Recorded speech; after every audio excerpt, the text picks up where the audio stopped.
this was in the 60s already, like one of his main yeah, elements of, yeah, it's not as, I don't think it's a strategic choice. It's also not a method, but I think it was like the sense how, yeah, Jef went through life in a way. So I think it's a focus that we have to try to bring in today, Jef as a collaborator, but also as a teacher. In a way, Annelies Nagels, Piet Coessens, Nick Tammens, they all experienced also these elements. And I'm going to give the word to Nick.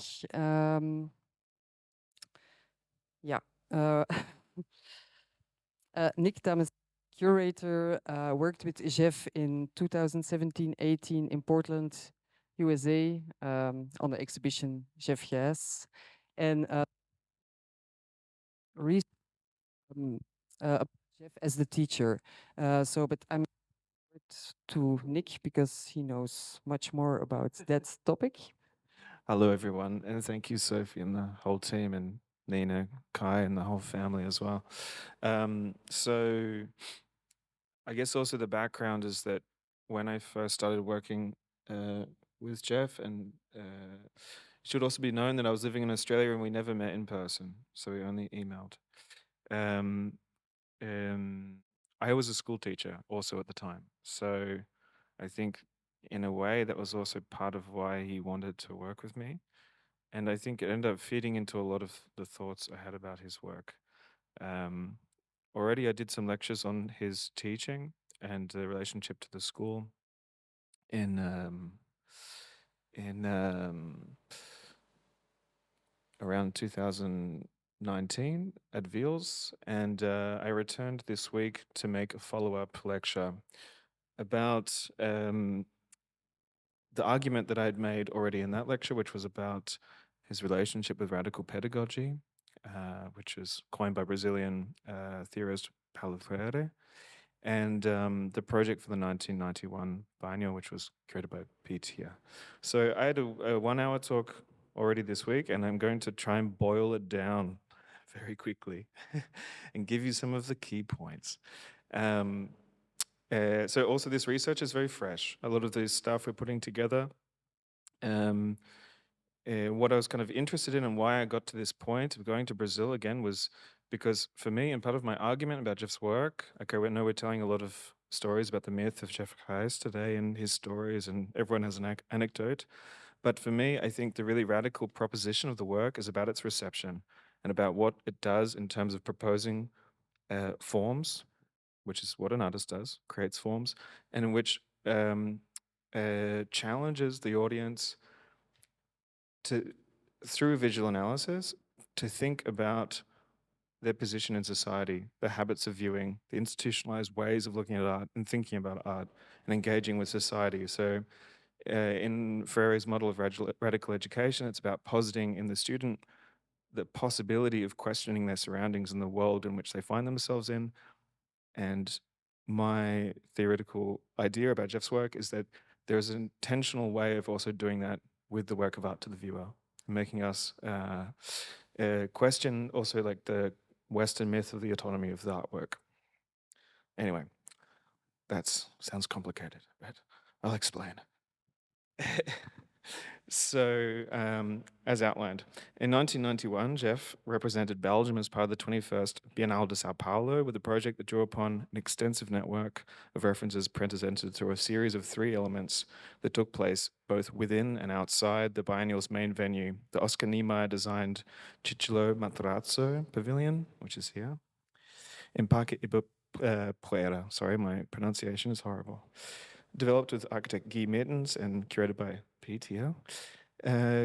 His ambitious project brought together references from modernist architecture to the identification marks of prisoners in German concentration camps of World War II, to the world of football with its colours, stadiums, and trophies, all into relation to one another in a way that may seem confounding at first, but in Jef Geys' own suggestive way, contributed to a project that is exemplary of Jef Geys' work as an artist, which, as I argue, as I just mentioned, sets out to create a suspicion in the viewer to promote a critical thinking that brings the formal aesthetic observations of visual analysis in line with critical analyses of social, historical, and political themes. As a little bit of background, the 1991 edition of the Biennale was one of the only times that the biennial exhibition put out a tender for exhibitors to propose the representation of their respective countries as part of the exhibition. But unlike other biennials of this model, such as Venice, the control of who exhibited remained under the managing curatorial leadership of Sao Paulo. As the biennial's curator, João Cadito Gaval, explained, quote, "Instead of positioning itself as a receiver of the selections organized by foreigners, who might have been only partial scopes of Brazil's reality, the biennial has called upon herself the responsibility of deciding what, in the world's artistic production, meets our concerns." These words are of particular importance if we take into consideration that 21st Biennial would be the first to take place following the 2 decades of authoritarian rule after the 1964 Brazilian coup d'etat, which installed its US-backed military dictatorship. Which means that Brazil was in a period in which democracy and self-determination would play an important role in defining the country's future, and which its cultural policies would play a determining role. I skipped that bit, but fast forward now, we have Lula da Silva in power, no?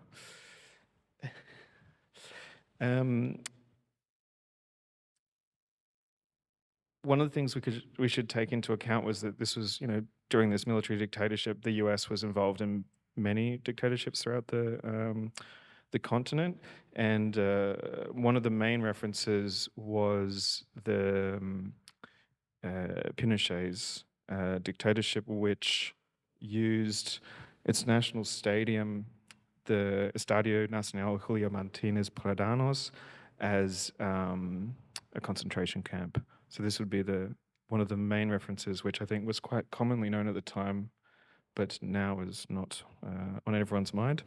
And this is kind of one of the most important parts of how we had to understand the kind of mix between the heraldry of national football associations and the color-coded system of the NS death camps, which obviously play a big role in the practice kind of in general.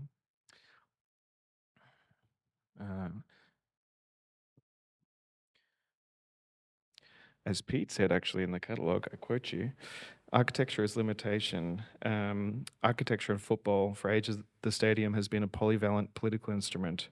The Amnesty International concert this last year in Santiago de Chile is probably the ultimate example in this respect." So from sports stadium to concentration camp to cultural venue, the adaptive and ambiguous social nature of the architecture of the stadium as an architecture not for the individual but for the masses is something to take note of. And in contrast, when Jef names the Soviet architect and educator Nikolai Ludovsky as an influence, who's never realized design for the Moscow Red Stadium focused on the transformative value of the stadium acting upon the individual as a perceptive spectator. I won't go too much into Ludovsky, but he's a really important reference in the text that Jef wrote for the catalogue. And the catalogue, this text story, which I think is like really foundational for understanding the work in general, is Jef's narrative of how he became a teacher, working with Jeff Van Dyke originally, and then his different pedagogical influences. He doesn't name Freire specifically, but as you described to me this week, he knew of Freire's work, and I say this is important because all of these kind of new thoughts around pedagogy from the late 1960s are, of course, intermingling with each other.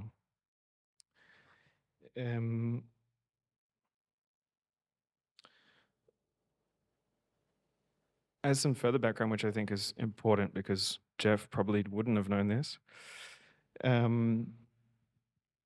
it was also by chance that the school in which the third part of the project, the Casa, which I'll show more photos of, ended up taking place, is located within short distance from the stadium of the Corinthians Football Club, which is one of the Sao Paulo's biggest teams and famous for their pro-democracy actions on pitch during the last days of Brazil's military dictatorship. And this was famously led by the player known as Socrates. So it's against this backdrop of a new democratic era for Brazil that we should take into account when trying to understand Jef Geys' project with Biennial, and more importantly, how it might have been perceived in the context of its public in Latin America. While parts of this reception would have been definitely escaped Jef Geys, and because obviously, as we know, he never traveled so far and didn't visit the project at all during the biennial. We do know that, yeah, part of his context would have been understood by the fact that he did visit Paraguay and Montevideo, Uruguay in 1977, which was both under their respective military dictatorships at the time.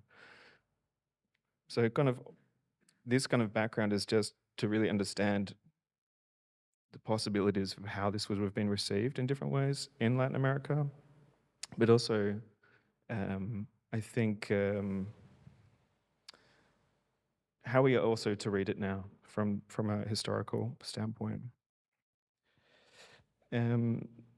So it was just 2 years before, in 1991, that Jef Geys concluded his teaching at the State Middle School in Berlin, where he worked from 1960 to 1989, teaching a multidisciplinary form of pedagogy formulated by the artist himself that he called positive aesthetics. This pedagogy used Geys' own artistic practice alongside the presentation of contemporary works of art from Piero Gelati to Daniel Buren to Roy Lichtenstein to heighten a students' awareness of the world around them, presenting concepts usually considered only for educated adults, such as concepts of contemporary art like happenings and the wider social developments such as feminist movement.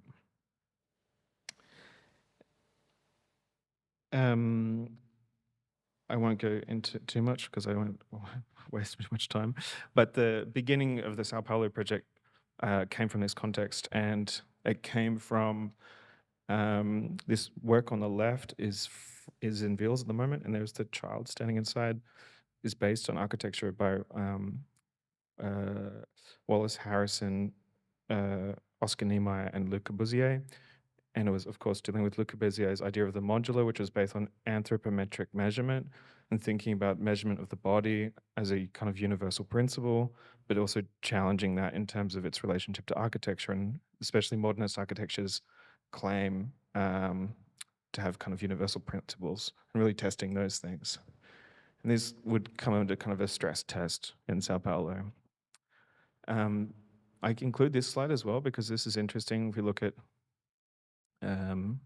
some of Jeff's pedagogy. I'm sure you probably know this project, which is painting the world map on the ground. And for the students to understand their relationship to the world. This goes back again to this formal proposition of what that kind of pedagogy proposes to the user. But I think this is always the funny thing when I'm asked to talk about Jeff's teaching, I always say, well, okay, I was never a student. Don't think any of us are students. Maybe Nina would have a very close relationship to it, but when you talk about people as this idea of the student, and you think of this is also part of the myth and a bit of a fantasy, because no one knows unless they're actually a student what went on in the classroom. And my analogy is always like, we as viewers and audience members only encounter this as a document, as a contemporary art context usually, as a proposition. And in a way, we're like the parents at the school. They're standing outside, and we don't have access to actually what happened in this social scenario in which Jef Geys was a teacher. We can only imagine, and through his work, we get the idea of what possibly took place. And this is also why then I return to the work of art as the proposition. There we have the Villa of Intiments. We have to slowly round up a little bit the story. Maybe. Yeah, perhaps I just was also thinking about the reference that Jef uses in text of Nikolai Ladovsky, the architect pedagogue who was active at the end of the beginning of the 20th century, in a way like how Jef was connecting architecture with his his role as a teacher in a way, and that happens also in São Paulo in a art context. You mean in the biennial? Yeah, in a biennial. Yeah. So I think the important thing to talk about in the biennial, there's three contexts. There's the A constructions, the B constructions, the C constructions. The A constructions, which are the small maquettes, which is 18 of them were sent to the different football teams. Some of them were shown, some of them weren't. And of course, not seen by the biennial. The second was in the biennial pavilion, which were sculptures. And the third was this, what we see behind us, the Casa, which was a scale down version of a building in Berlin. And what's important is these three places deal with three different publics, with three different modes of reception, three different understandings of the proposition of the artwork, and yeah, obviously different class values, etc. So to me, what's interesting is that the football stadium, okay, not many people saw those, only people who received them at the football leagues. Second of all, the fine art context with its own usual habits of viewing, etc. And three, the school, which is about intervening and providing a structure, literally importing a structure, which was built originally in Berlin, made from, as you were pointing out earlier, what's the Gamma wood. Yeah, crappy wood. Yeah, crappy wood. As opposed to exotic Brazilian wood. And this is also getting around the sanctions. It was Jef playing the game with, okay, art has a special status that could get through the sanctions that Brazil was still going through at the time, and could enter this context in a school, in a favela on the east side of Sao Paulo, which is the periphery. And the important thing is that, like Jef thought of the Kempen, this is a peripheral area. It's not part of the cosmopolitan center. It's also a working class, obviously, area. And as we can see, this is it today, earlier this year. It's much more built up now, but bon. This is how it was in 1990s when Piet was there. Yeah. Okay. Perhaps the last sentence when Piet was there. And we then can Piet go was there. perhaps slowly to Piet. Piet, you were curator of the São Paulo with Jef Geys. Can you tell us a little bit more about that project and also the projects afterwards that you collaborated with Jef? Well, as Edie said, I was not a curator. I was the go-between or the messenger or whatever. I think it's maybe important for us here in our country to speak a little bit about what happened before São Paulo. I mean, with the São Paulo project. Personally, I got interested in Jef Geys' work around 96 when Chambre d'Amis and Initiative were happening in Ghent. And at that time, I was one of the assistants of Jeff Cornelis for the longest day. And that's when I met Kasper Koenig and Jef Geys also. Few years later, I started to be involved in a big America project. I say America in Spanish. It was the historic exhibition which was in Antwerp at the Royal Fine Arts Museum, America, Pride of the Sun. So I had connections in Latin America at the end of the 80s. I had been to Brazil, I think in 89. At the same time, I was a member of the advising commission for visual arts in Brussels of the Flemish Ministry. And one of the meetings we had at that time was about the participation of the Flemish community, not of Belgium. The Flemish community is very nationalist. In the São Paulo Biennale in 91. And there were 3 proposals. 3 members of the commission made a proposal. Willy van der Bussen, director of the museum in Ostend, Floor Becks, director of, was it MUCA already? I think so. And I. And I was the only one to propose a project by one artist. Willy van Bussen and Floor had, I think, a project with 3, 4 artists. Patrick de Waal, Minister of Culture, selected my project. That's sort of prehistory of it. And then I started to talk, well, Jef was already, knew already of my proposal, of course. I first contacted Jef. And well, everything that Nick has told is actually then started to being prepared. And Paulo Freire was really a suggestion of Jef himself. Jef said from the beginning, this is going to be a very big project. Logistically, it will be probably impossible to make it happen, but we will do everything we can to make it happen. So all the 3 levels of the project were produced. That was the first thing to, this was far over the budget that we could have. But from the beginning, we had a construction of structures that were acquired, was sold by one of the galleries. Galleries played an important role in this project. The Meert, Gallery Meert was involved in it. And Ernest van Buinder, who probably a lot of people know here, was the chairman of the commission at that time.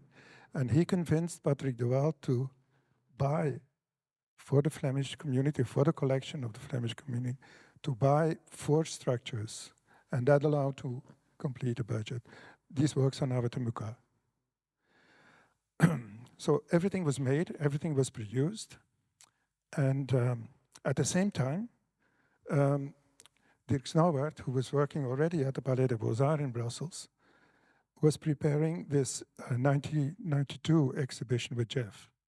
So Dirk and I, we saw each other quite regularly at that time, and I became director of the Palais later on. So that coincided, everything came together. But so the whole thing was shipped to Brazil, and then the ultimate phase to realize the Casa with Guy Mertens. Guy Mertens was sent to Brazil.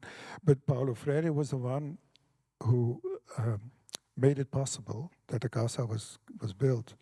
I went to see him in 1990, a year before the Biennale, and he was Minister of Education of the state of São Paulo.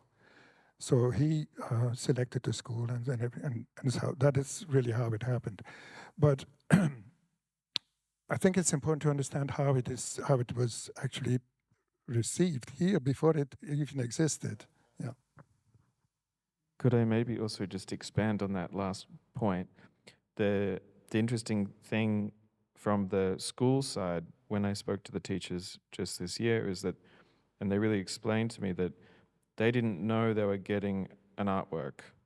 They had read an advertisement in the official newspaper of the state, which is what the education ministry would was advertising in, and it said that they would get a culture center funded by the Belgian government and the Biennale.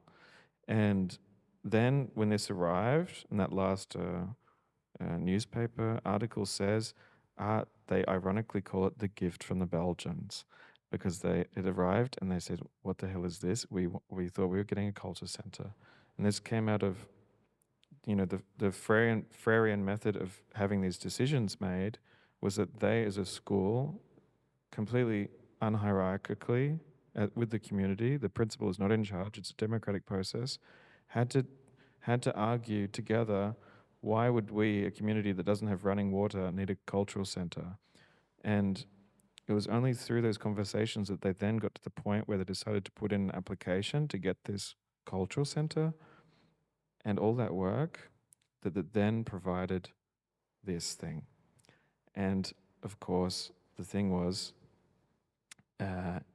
to them, it just looked unfinished, and it was not going to meet their purpose. Yeah, these days is another kind of story. They look back on it as a very interesting proposition where they said the free rules of art showed us like the kind of privileges that you can have in the context of, say, the Biennale, compared to them trying to institute this same non-hierarchical thinking into the rigid structures of an education system that had been formed during a military dictatorship, which I thought was a really fascinating kind of response. Like, they really got it. Yeah. Well, of course, it was not. It was a different time. Yeah. Communication was different, and but from the beginning, Jef had told. Well, he never said this has to be a cultural center. Yeah. It's a structure, an unfinished. It was completely a mistake. It is ready as a structure, and it has the purpose is that people who become the owners, actually, it was a gift. It was a sort of poisoned gift. And like the next, almost unimaginably, they made it into something that he probably could only dream about. But in a way, it was also, I think, if you read the interview with Dirk Snauwaard and Jef in 2002, they elaborate on the subject of São Paulo, what happened afterwards, and also Inge Godelaine made a film of it, what happened so many years after it. I think also in Jef's case, in this case, it was also meant to be. He mentions in his text also that the process through to get to this kind of projects with a lot of people, the collaborations he sets up, trying involve as many people as possible, to start also a kind of discussion. This is actually, if you look to the image of the work, it's also at the discussion point. We still are discussing, talking about this work, and the physicality of or the purpose of the work itself. He describes it also in the interview that it's not really a purpose to realize something, but that you have like this discussion point in a way. But I would like to go also to Annelies. You made an exhibition with... Maybe just one remark about discussion and some the smallest level. He called them trophies. Trophies like and it's not football teams. It's the national football team of all these countries. It's very important to specify. That was a strange communication to talk to those people. I mean,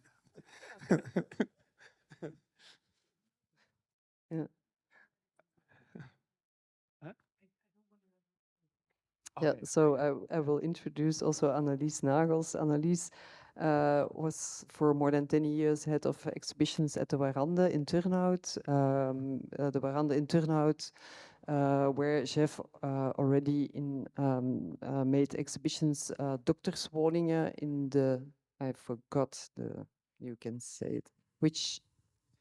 1976. Voilà, dokterswoningen. Yes.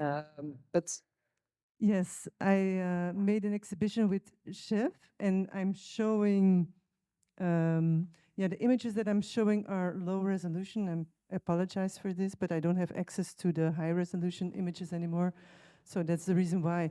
But this is a small project that I did with Jef before we did the big exhibition. But first, let me tell you how I met Jef and what the plan was. I started working in the Warande in 2008, and there was still this modernist, brutalistic exhibition room, and but there were already plans to demolish it and put a new exhibition room underground. So these plans were already made. I could not intervene anymore.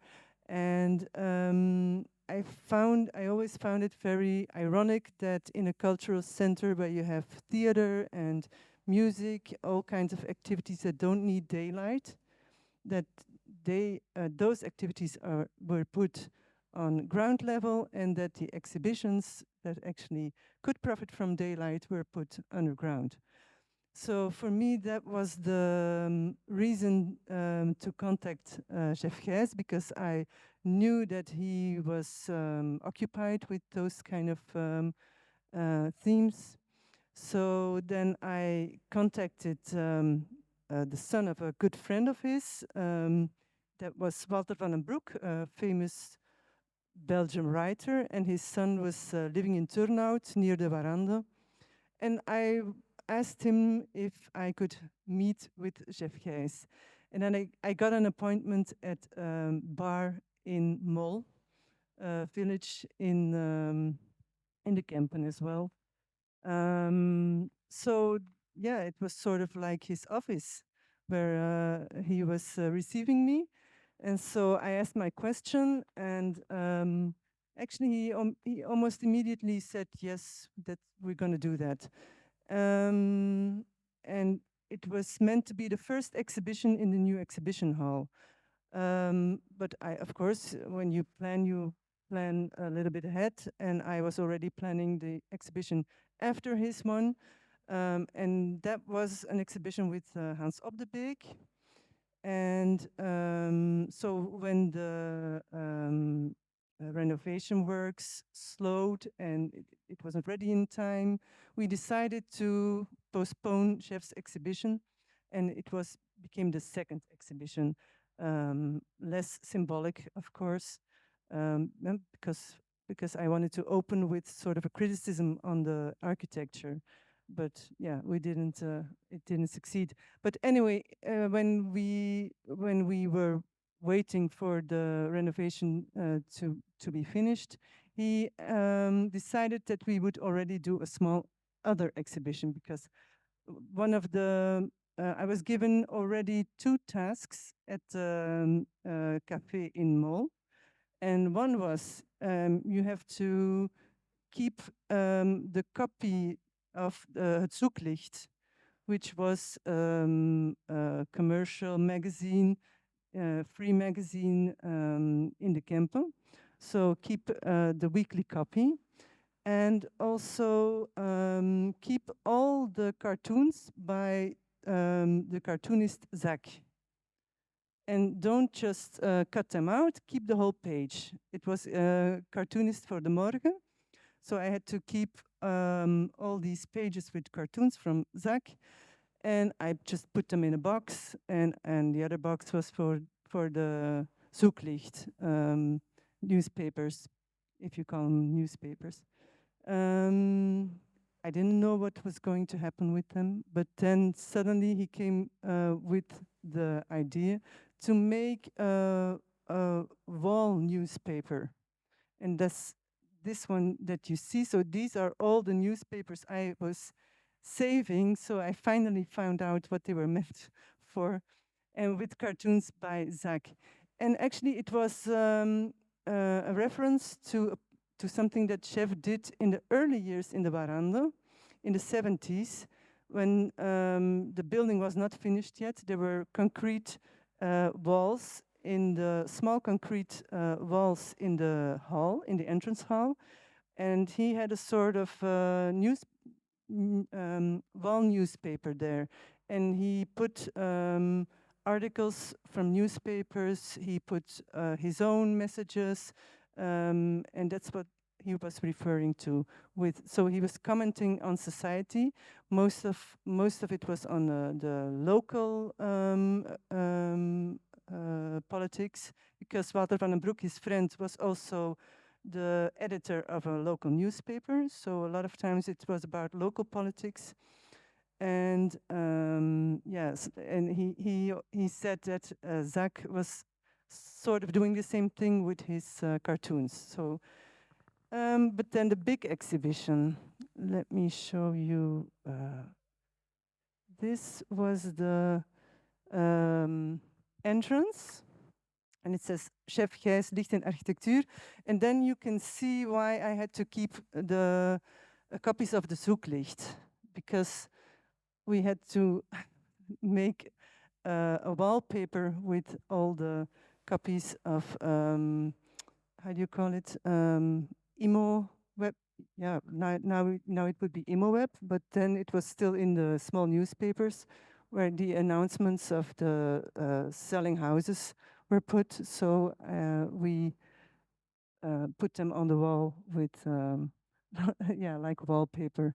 So I found out what they were meant for. Meanwhile, in between, I was sent to different museums in Europe and one in the United States. Jef had an exhibition at Muka with paintings from the painting firm Duvan. I don't know if you had this story already in the morning, but these were now they do this in China, but back then it was in the Kempe that they did stuff like that. They had like 10 example paintings of landscapes, a small church, a tree in a landscape, you know, the typical amateur paintings. And there were like 10 copies that were always reproduced. And the firma Duve was in Leopoldsburg, the village where Jef originally came from. And yeah, they had people copying them the whole time. So there were actually people painting landscapes, churches, birches the whole time. And the original 10, that's what he told me. I don't know if it's actually the 10 originals, but at least that's what he told me. He gave them to me unframed. And so with the assignment to put them up in the same order in different spaces, in different museums, which had natural daylight. It was sort of a study of the architecture, of museum architecture, actually. So I also apology for the quality of the of the image, because I just took a photo from the newspaper, the Kempens Informatieblad, because I don't have the original images anymore, but I do still have a copy of the Kempens Informatieblad, special edition de Warando. So the first place I visited was Beaux-Arts. So yeah, I always had to take a photographer with me, have a technician ready. So it was really a lot of organization the whole time. Not so much in Beaux-Arts, but of course in other places. I will show you where he sent me. Yeah?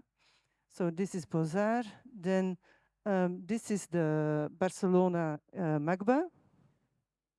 I took the paintings and I put them on a roll, and I put a cord around it so I could travel with it like a very small, with a very small backpack actually. So this is Magba. Eindhoven van Abbe, that was close. That's only 40 kilometers from Turnhout. Whitechapel Gallery in London. Huis der Kunst in München. This was a very interesting trip. I went to Moscow as well. So it was the Zuyev Workers Club, which is now a theater and not exhibition space anymore. And one of the structures in the Sao Paulo project. Yes, true. And Musée d'Art Moderne in Paris, next to the Palais de Tokyo, which is, yeah. The Perez Art Museum, Miami, private museum with a private collector that was collecting a lot of Jef's work. And yes, I had to stay with the collector, and I had to go to dinner there. And I had dinner with his wife and his son, and so that's what was already said here. Jef was always connecting people, so He arranged it. He arranged the meeting. He arranged everything, and I just had to say yes and go. But also quite interesting to know here is that the building was still not finished. So actually, it was open air. There was no glass in it yet. And this was maybe the most difficult place to make the photograph, because it was a war bunker in Wilrijk. So that was an underground place where he also sent me. And so I always took different kinds of material to attach the works, because of course you never know what you're gonna get.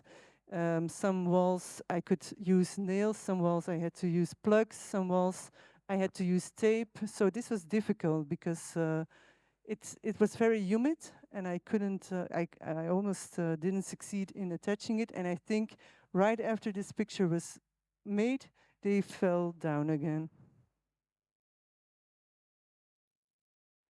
And this was in Porto in the Serralves Foundation.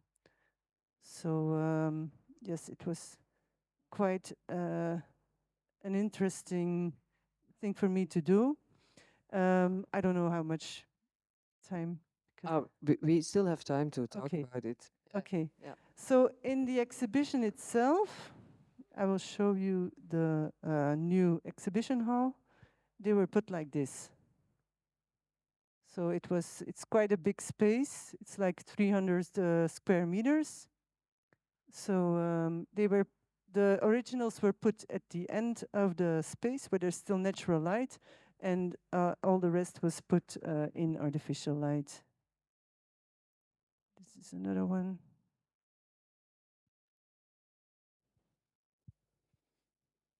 So, yes. That's the way. And then the doctor's warning out they were talking about, I can also show you.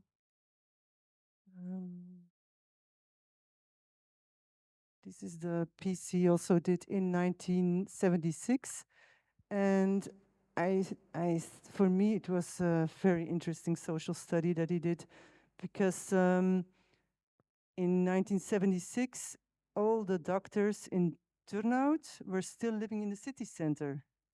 All the houses, villas, whatever, but they were still in the city center. I don't think maybe 1% of the doctors is still living in the city center now. It has changed so much in those 40 years that were in between those two shows. So all the doctors moved to villages in the neighborhood. They now live in Vosselarau, Turnhout, Beerse, Kasterlee. So they don't live in Turnhout anymore. So for me, of course, I don't know if it was meant to comment this, but it does comment. And that's very often with Jef's work. You don't know what he's putting in, but you know what you're getting out. You know, I don't know if if you understand. He has such a broad alphabet of all the things that he has studied and has sort of made it into his universe, that you name any subject, anything you want, and he could have made a show about it. There were so many connections in his work. It's also a little bit also his identity, like which kind of role he takes into in a project or an exhibition, or he could be like Jef Geys was sometimes a label also on a project, because it refers also back to the kind of way he works together with people to with yours, with the edition, of course, what you made actually.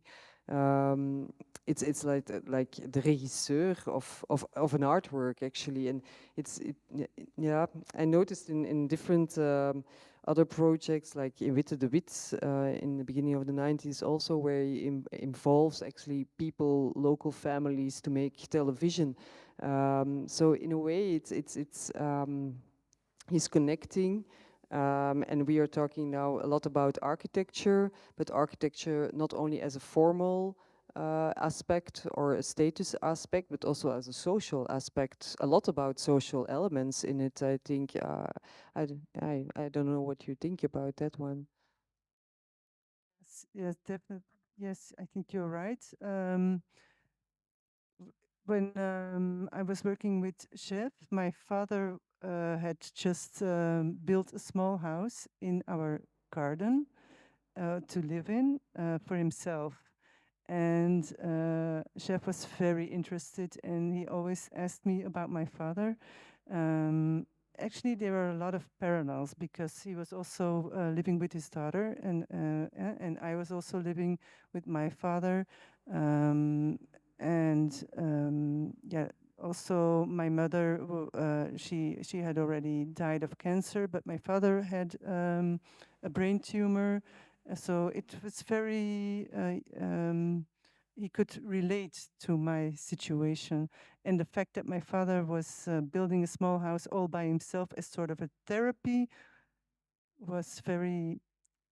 I noticed that for him that was something special. For Jef, Yeah, because he built the chalet. the shed himself Yeah, also. yeah, He did actually the same in the 70s. Yeah. in the 70s. So Yeah, Piet, you had also an image of the chalet. The chalet is also in the catalog of the São Paulo Yeah, yeah, Biennale. It was also one of the references for the whole project. yeah. And I showed it again in the Ravel Museum in 2005. Unfortunately, I don't have an image of how it was presented there, but what we did, it's a black and white photograph. Well, obviously the building itself doesn't exist anymore. I think he destroyed it himself, Nina, or? Or he wanted to sell it and nobody would buy it, or? He sold it in general to say at the end of the book it is used as a Yes. cottage. Yes. But now it's it's still there sometimes. Okay. But it still exists somewhere. Yeah.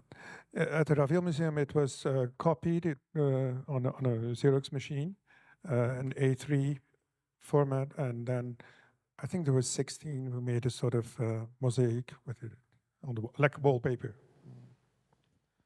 But this kind of vernacular architecture is true what you say. It's not just about the history of architecture. And so, although he was very much, I think he had a preference for modernist architecture or focus. Yeah. Preference or focus.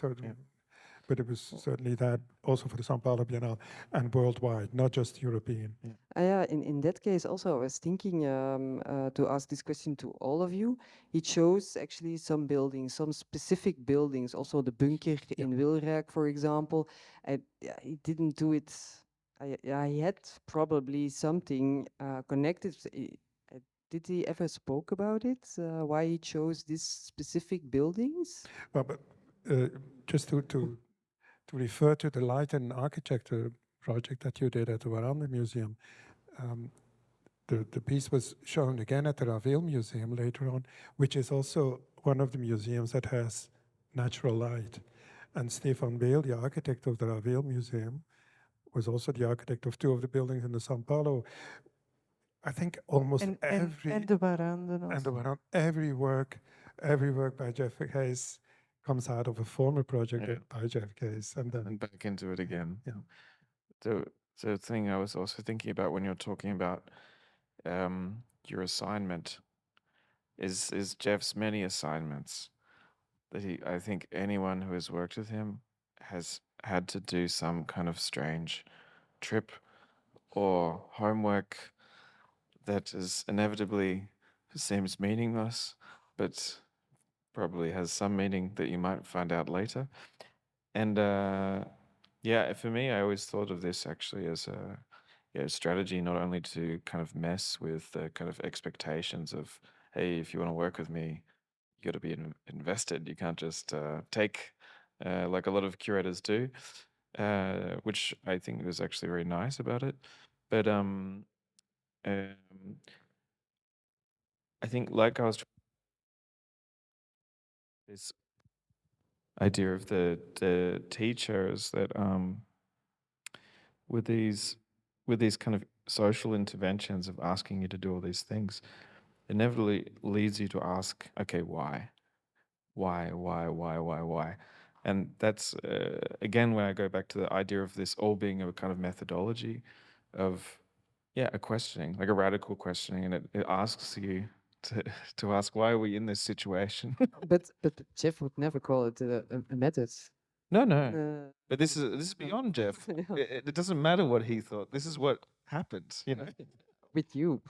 I don't know. I think many Yeah. people. Yeah. Okay. Yeah. Yeah, he was very well aware of what he did with that. I once he organized a lecture by Ina van den Broek.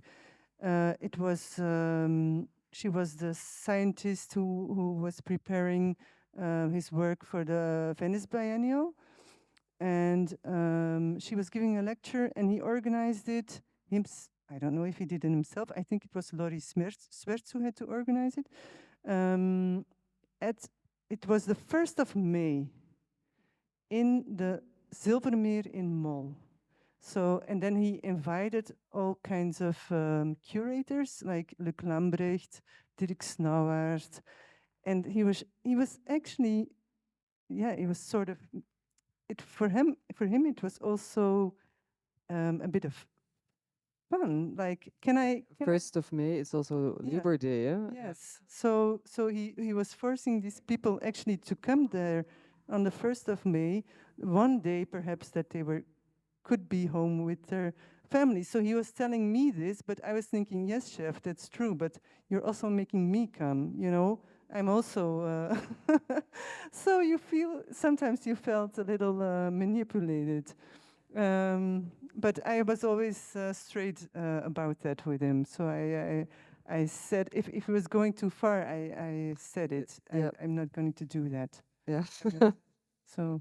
Yeah, but yeah, 1st of May is also very symbolic. It was not only a holiday, but it's really also the day of the socialistic movement, in a way.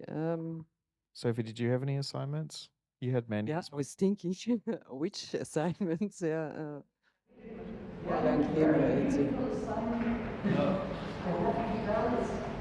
You all know that my dad, he had a brain tumor at the end. Yeah. Excuse me that I'm intervening because it's so funny. It's so funny, you with your assignments, that my dad, at the end of his life, he had a brain tumor. And Nick was talking about that my dad, and also Annelies, that my dad loved to give weird assignments to people. And his brain doctor, Laurie, a very strange little man, very doctor. At one time, he was in Detroit doing strange meetings in Detroit, little man, brain surgeon, nothing about art he knew. And he was representing my dad in Detroit. And maybe you can explain what Detroit was, Nick. So Laurie was standing in Detroit, not knowing what to do. Dat was heel grappig.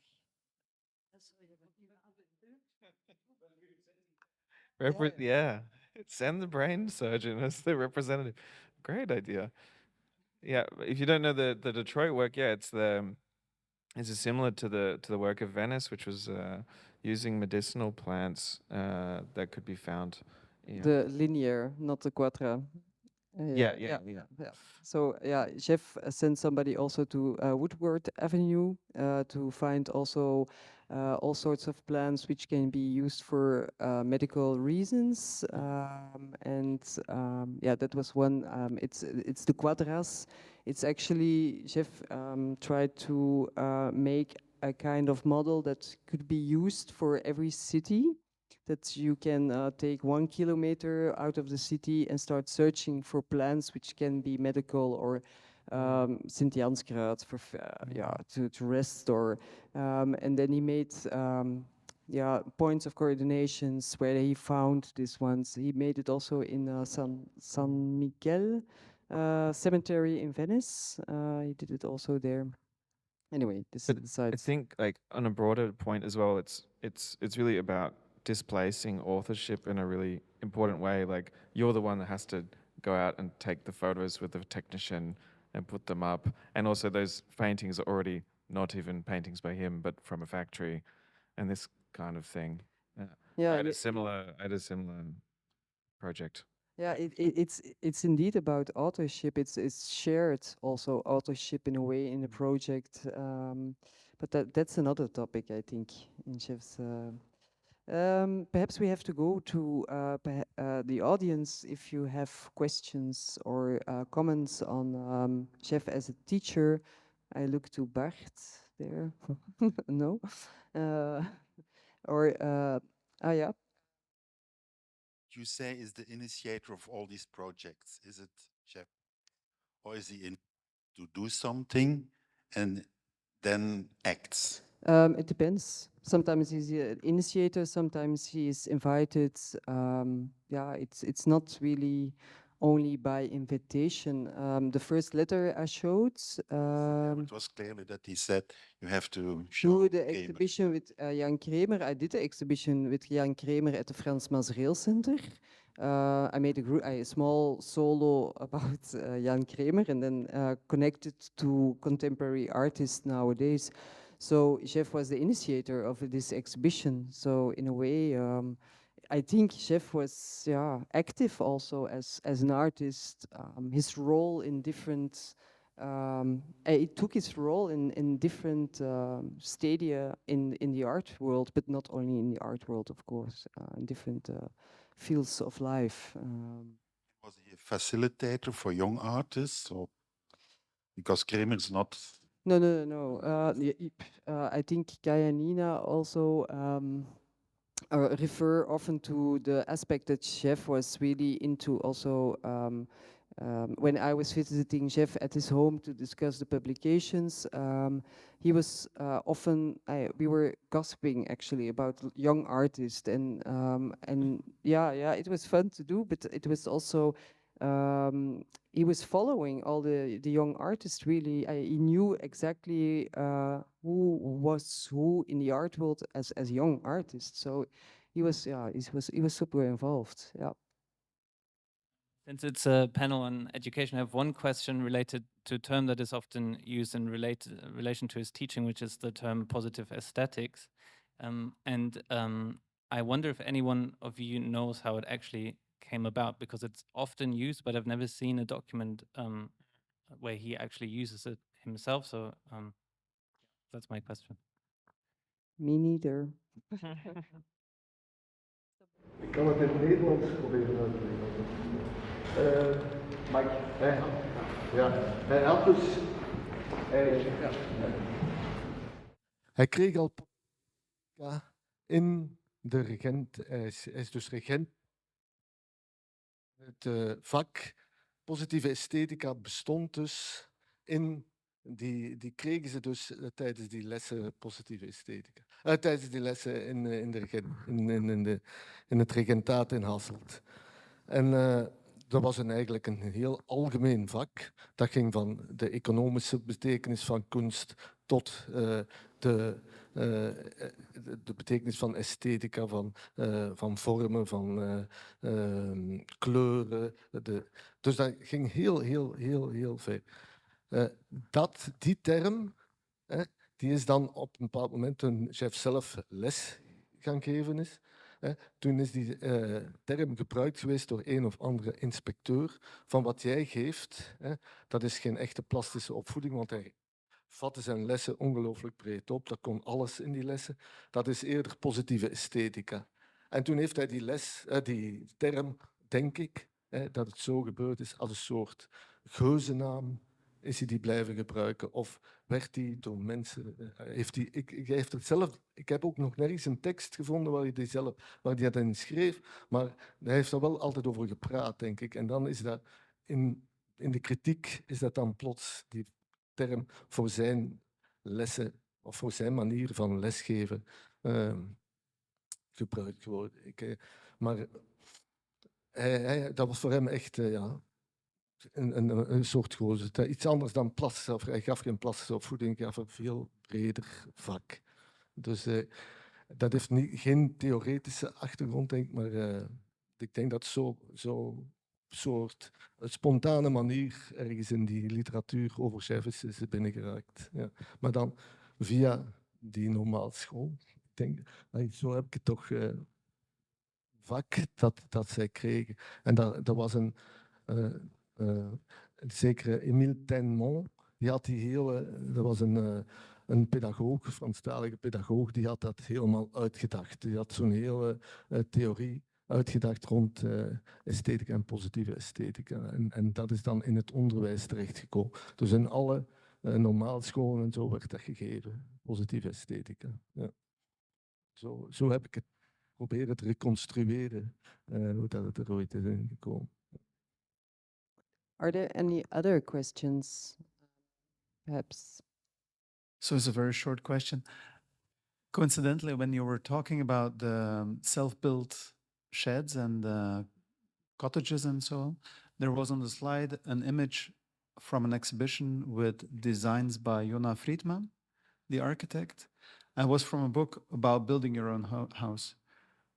Was there a relation? Was he actively thinking about these ideas of how to build your own house? Was there kind of aesthetics involved?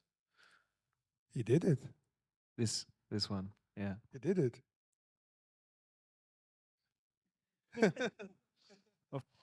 But the chalet, I mean, not only he built his own house, but it was also based on local folkloric. It's a sort of dacha. Yeah. Yeah, it refers to Russia.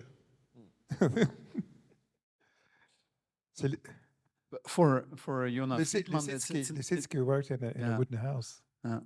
For Friedman, it's also an emancipatory point. It's a philosophical point that you have to that architecture should move from the experts to the people who actually live in the house. Yeah.